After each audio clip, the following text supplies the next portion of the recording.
Something inside her had shifted. Something I couldn't quite explain, but could feel deep in my gut. The woman I had married, the woman I thought I knew better than anyone, was slipping away from me piece by piece. It wasn't a sudden change. It began quietly, almost unnoticeably, like a shadow growing longer as the sun sets. At first, it was the late nights at the office, the vague explanations about deadlines and projects. Then came the conversations that used to flow so naturally between us, now reduced to short, distant exchanges. And finally, there were the texts, messages that clearly weren't meant for me. I found myself caught between two painful possibilities.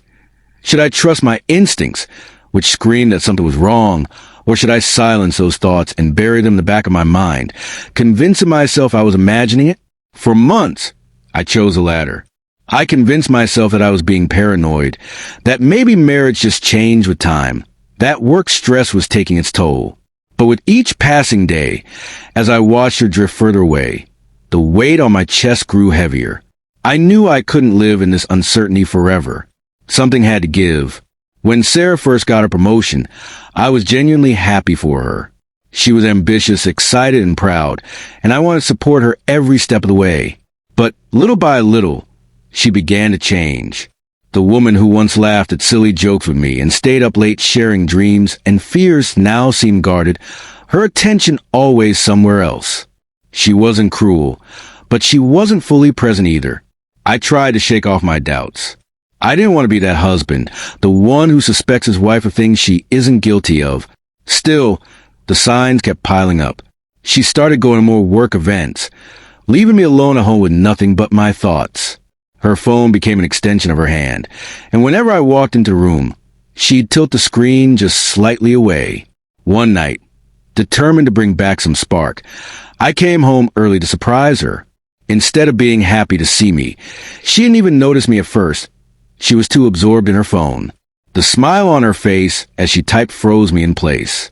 It wasn't the kind of smile she gave me. It was secretive, intimate, like she was sharing a piece of herself with someone else.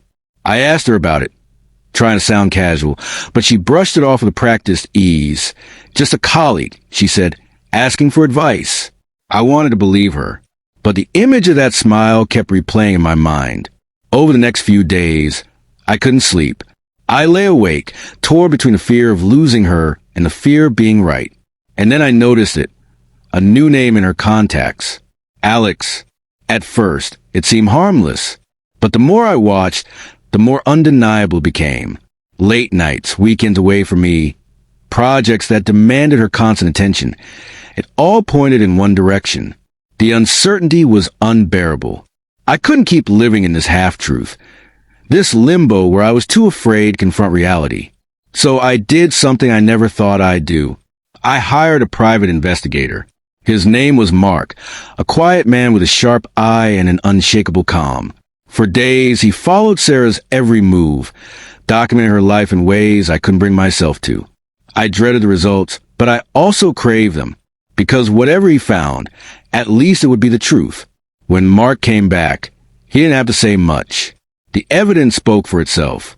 Photos times places, it was all there. Sarah wasn't just staying late at the office. She was meeting Alex. At first, they appeared casual. Friendly dinners, long conversations. But as the days went by, the truth became clearer. Their closeness, the way they touched, the way they laughed. It was a kind of intimacy I hadn't shared with her in months. She wasn't just working late. She was building a life outside of me. The realization hit me like a freight train.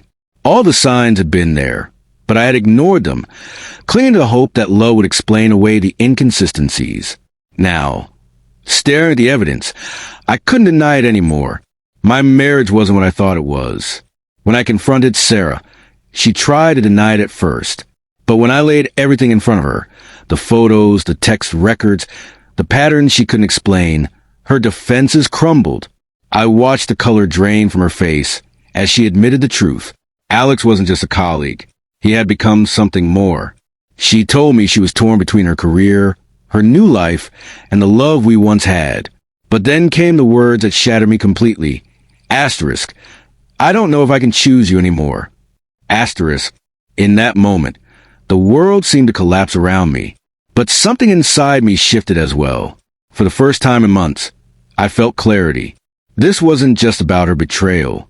This was about me, about reclaiming my life and my dignity. I told Sarah we needed space.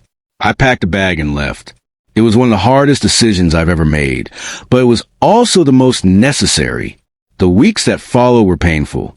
I started therapy, reached out to old friends, and tried to rebuild the pieces of myself that had been buried under doubt and heartbreak. Slowly, I began to heal. Sarah reached out several times, begging for forgiveness, asking for another chance. But deep down, I knew that trust, once broken in that way, could never be restored. I could never look at her the same. Eventually, I chose to let go. Not because it was easy, but because holding on would only keep me trapped in a life that no longer served me. Betrayal leaves scars, but it doesn't have to define who we are. What matters most is the strength to face the truth and the courage to walk away when love turns into something unrecognizable. If you've ever been betrayed or felt trapped in a situation where you knew something wasn't right, remember this. You always have the power to take control of your own story. Sometimes, the hardest part isn't discovering the truth. It's finding the strength to accept it and move forward.